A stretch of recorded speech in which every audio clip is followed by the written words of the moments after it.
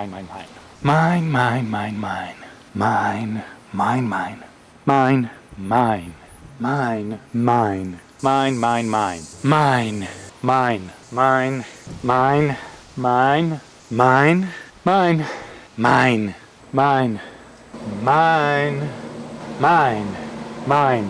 Mine, mine, mine. Mine, mine, mine. Mine, mine, mine, mine. Mine, mine, mine, mine, mine, mine, mine. Mine, mine, mine, mine, mine, mine. Mine, mine, mine, mine. Mine, mine, mine. Mine, mine. Mine.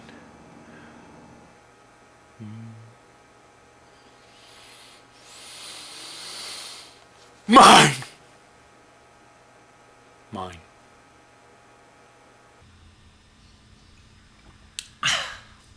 Did you know that the first word many American children learn is not mommy or daddy, but mine? We live in a very property-oriented society. In fact, some people say that the primary function of the modern governmental state is the maintenance and protection of private property. We think of laws and law enforcement as existing to protect us from murder and rape, but in reality, most of these laws deal with property issues. And increasingly, these rules and regulations are extending into the realm of ideas, into what they call intellectual property. For example, you've probably heard about the record companies fighting against people sharing music over the internet. Which brings us to our next video from our friend Terry in Texas. He was a part of this class action lawsuit you may have heard about, where the record companies and the record stores were accused of price fixing on CDs. So Terry signed on with this lawsuit, and when he got his settlement check, he knew just what to do with it.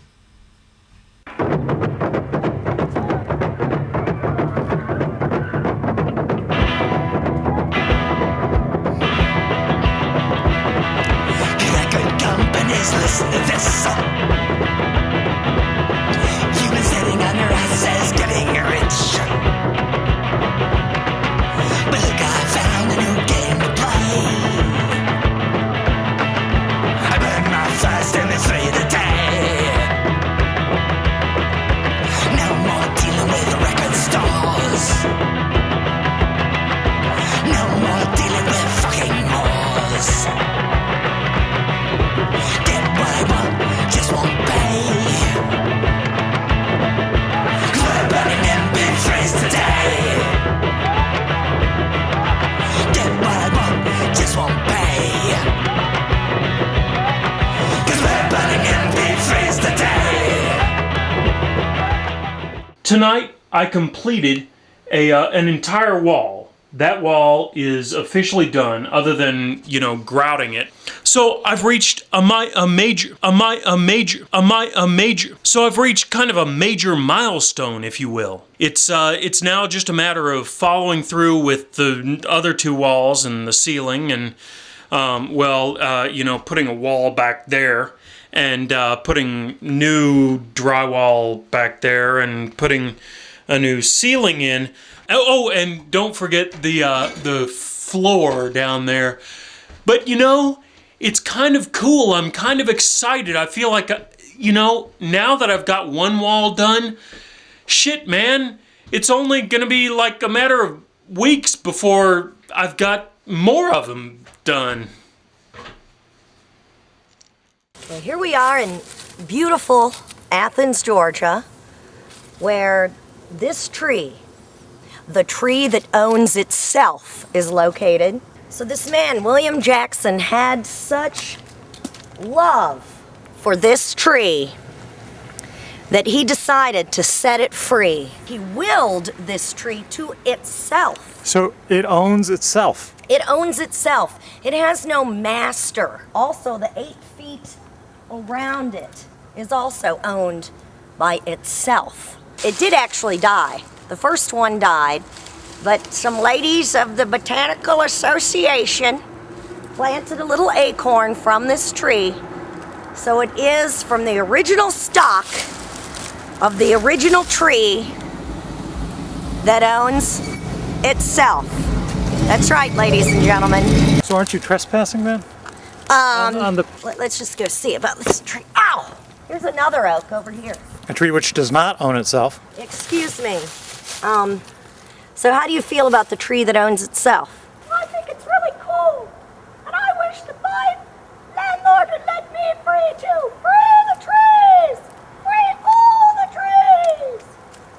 And I really liked that scene in Lord of the Rings where the trees roost. We're really proud of the tree that owns itself, and we're kind of hoping maybe it would spread the word to the other trees, and pretty soon we'd have a revolution. There wouldn't be any more wooden houses or wooden shoes or wooden desks or pencils, paper. But, you know, we'd adapt, you know, like what we're doing with fossil fuels. You know how all of us are riding bikes and, you know, pitching in and, so, you know, having our solar oven cookers and so forth.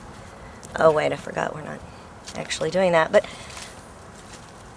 anyway, the tree that owns itself, ladies and gentlemen.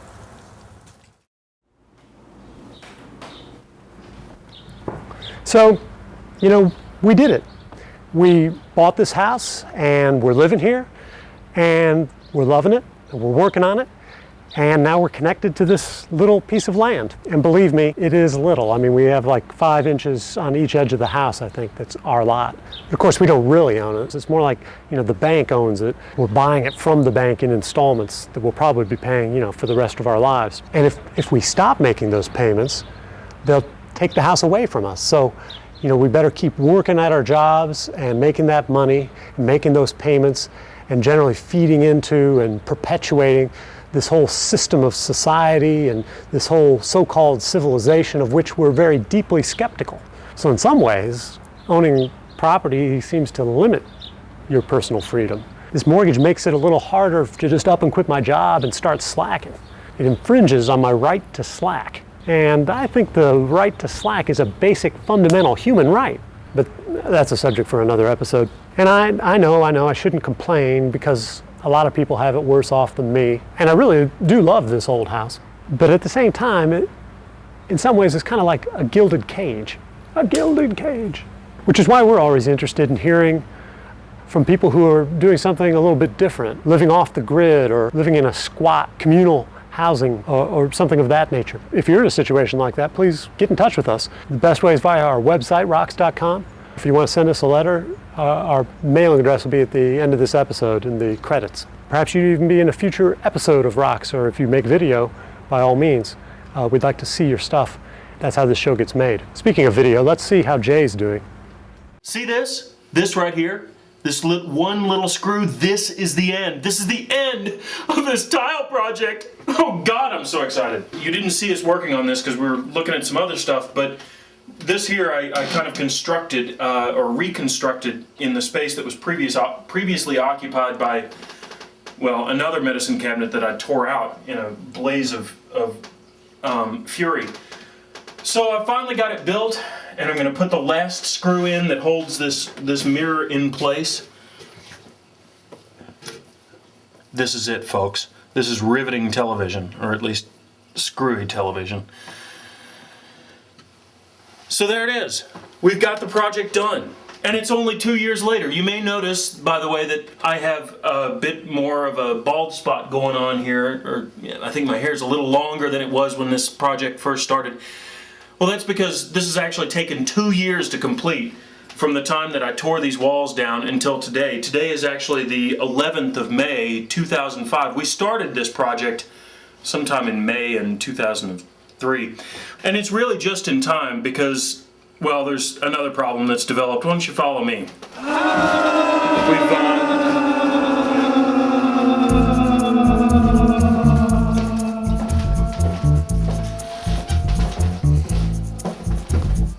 What's your head?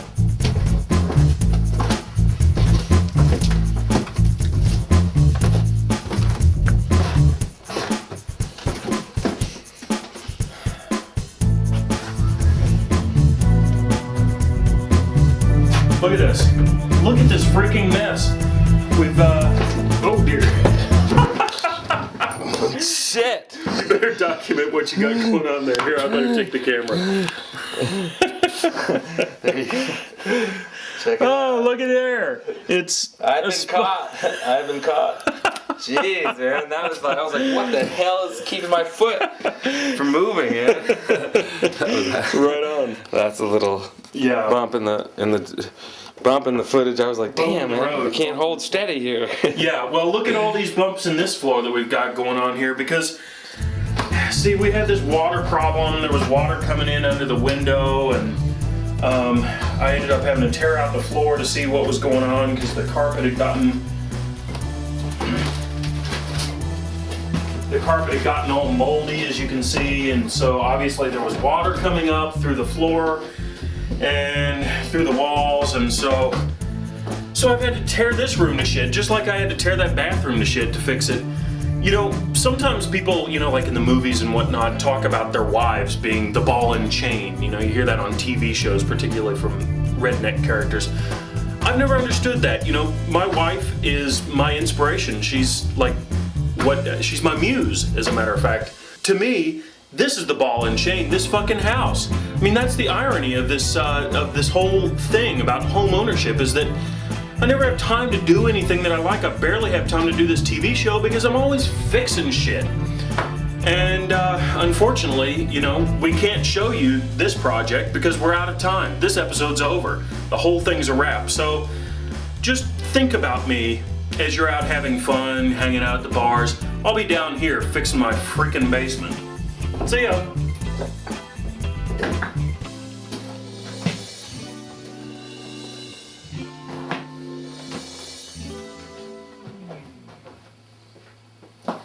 It really does smell like cat shit down there. Yeah.